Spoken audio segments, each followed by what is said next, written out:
Hello दोस्तों, embassy REET के बारे में इस वीडियो में हम डिटेल में बात करने वाले हैं और फोकस रखने वाले हैं डिस्ट्रीब्यूशन पर कि हर क्वार्टर में किस तरीके से डिस्ट्रीब्यूशन इन्वेस्टर्स को मिल सकता है। सबसे पहले एम्बेसी रीट है क्या? देखिए, रीट मतलब रियल एस्टेट इन्वेस्टमेंट ट्रस्ट। तो देखिए, बहुत सारे जो कॉमर्शियल ऑफिसेस ओन करते हैं, एक पोर्टफोलियो है, मैक्सिमम 3/4 जो पोर्टफोलियो है बेंगलोर में है, फिर पुणे, मुंबई और दिल्ली एनसीआर में है। यहां पर 255 ब्लू चिप ऑक्युपायर्स हैं, 85% ऑक्यूपेंसी है। फिर वेल 6.8 ईयर्स का है। वेल मतलब वेटेड एवरेज लीज एक्सपायरी, मतलब जो एवरेज है जितने भी टेनेंट वहां रहते हैं कितना साल का एवरेज है, तो 6.8 ईयर्स। तो इससे क्या पता चलता है कि लंबे समय तक हमको यहां पर टेनेंसी जो है देखने को मिल सकती है दोस्तों। तो ये सब कुछ इंपॉर्टेंट डेटा है। साथ में होटल्स भी है, सोलर पार्क भी है इनके एसेट्स में से दोस्तों। कुछ बड़ी कंपनियां जैसे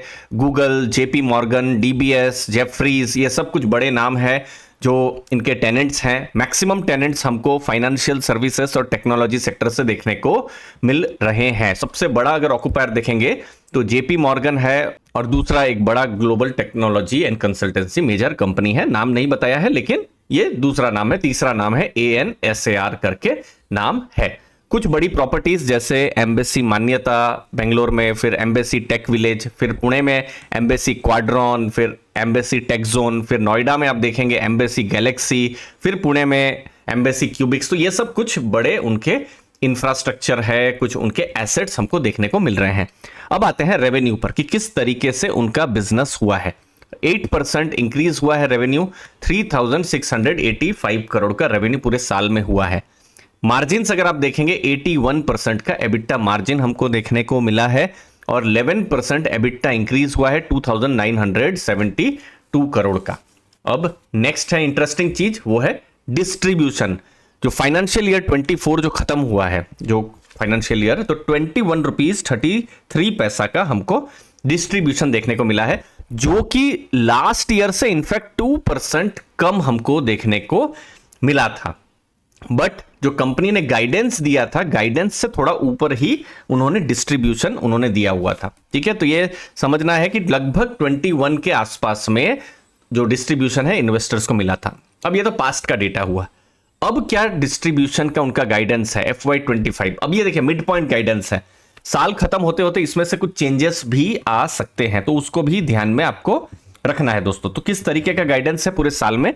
22.75 का है, जो कि रफली हर क्वार्टर में 5.68 के आसपास में ये डिस्ट्रीब्यूशन पर यूनिट यहां पर होने की उम्मीद है। अब करंट प्राइस, जो यूनिट का एक प्राइस अगर आप देखेंगे 365 के आसपास में है, जो कि 6.3% की यील्ड जो है यहां पर देखने को मिल रही है। अब लास्ट ईयर तो हमको बिल्कुल कांस्टेंट या 2% नीचे ही देखने को मिला था, लेकिन इस बार हमको 7% का ग्रोथ का एक्सपेक्टेशन देखने को मिल रहा है। अब ये जो रिजल्ट आएंगे क्वार्टर 1, 2, 3, 4, उस समय में देखना है कि फाइनल नंबर क्या आता है। 5.68 अभी तो दिख रहा है, बट जब रिजल्ट आएंगे तो हमको पता चलेगा कि क्या फाइनल नंबर आ रहा है जब हम रीट की बात कर रहे हैं दोस्तों। अब आगने वाले जो फाइनेंशियल ईयर है, क्या गाइडेंस उन्होंने दिया है? टोटल लीज जो है 5.4 मिलियन स्क्वायर फीट का उन्होंने दिया है। नेट ऑपरेटिंग इनकम भी जो है उन्होंने कहा है 10% इंक्रीज होने की बात है, 3280 करोड़ के आसपास में, जो कि लास्ट ईयर से 10% इंक्रीज होने की बात है। तो ये सब कुछ इंपॉर्टेंट पॉइंट रहे एम्बेसी रीट पर। तो देखिए, अभी फिलहाल आप देखेंगे 85% ऑक्यूपेंसी लेवल हमको देखने को मिला है। रिन्यूअल्स जो हैं अगले 4 साल में लगभग 29% आने वाले हैं। तो ऐसा नहीं है कि 50, 60, 80% रिन्यूअल्स हैं, क्योंकि बहुत सारे रिन्यूअल्स आएंगे तो क्या होगा कि कुछ टेनेंट छोड़ भी सकते हैं। तो वो 29% है, जो कि बहुत ज्यादा नहीं है, तो रिस्क जो है वो लिमिटेड है। नेक्स्ट, डेट जो है थोड़ा इंक्रीज हुआ है 16,808 करोड़ में, लेकिन उन्होंने एक एक्विजिशन किया था।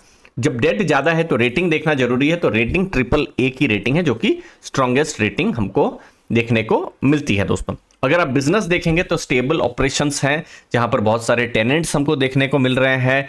फिर कुछ होटल्स और सोलर पार्क, ये सब कुछ एसेट्स हमको देखने को मिल रहे हैं। टेनेंट प्रोफाइल, जैसे हमने कुछ नाम देखे हैं, एक स्ट्रॉन्ग टेनेंट प्रोफाइल भी देखने को मिल रहा है। तो ये सब कुछ पॉइंट्स हैं जब हम एम्बेसी रीट को एनालिसिस कर रहे हैं। बट यस, हमको रिस्क्स भी देखना है। ये जो बिजनेस है बहुत रियल एस्टेट सेक्टर के ऊपर या उसके ग्रोथ पर डिपेंड करता है। तो रियल एस्टेट में अगर कुछ वीकनेस आती है, और स्पेशली बेंगलोर मार्केट या फिर पुणे या फिर मुंबई या एनसीआर मार्केट में, तो इसका इंपैक्ट पड़ सकता है दोस्तों, क्योंकि उससे क्या होगा, जो रेंटल कलेक्शन है उस पे इंपैक्ट पड़ जाएगा। नेक्स्ट जो डेटा है वो है लोन टू वैल्यू, मतलब अगर आपके पास 100 रुपए का वैल्यू है प्रॉपर्टी का, तो आपने लोन कितना लिया है, 29 रुपीज का लिया है। आप ऐसा मान सकते हैं अभी 29% है, जो कि एक कंफर्टेबल लेवल है। ये अगर 40 या उसके ऊपर जाए तो थोड़ी चिंता हो सकती है। तो ये जो नंबर्स हैं आने वाले टाइम में जरूर देखना है कि ये बढ़ता नहीं रहे दोस्तों। तो ओवरऑल अगर हम देखेंगे, रियल एस्टेट से रिलेटेड ये सेक्टर है जहां पर ऑफिस प्रॉपर्टीज पर मोस्टली इन्वेस्टमेंट होता है दोस्तों। छोटा सा वीडियो था, मुझे उम्मीद है आपको वैल्यू मिली होगी। आपके कीमती समय के लिए बहुत बहुत धन्यवाद। थैंक यू दोस्तों।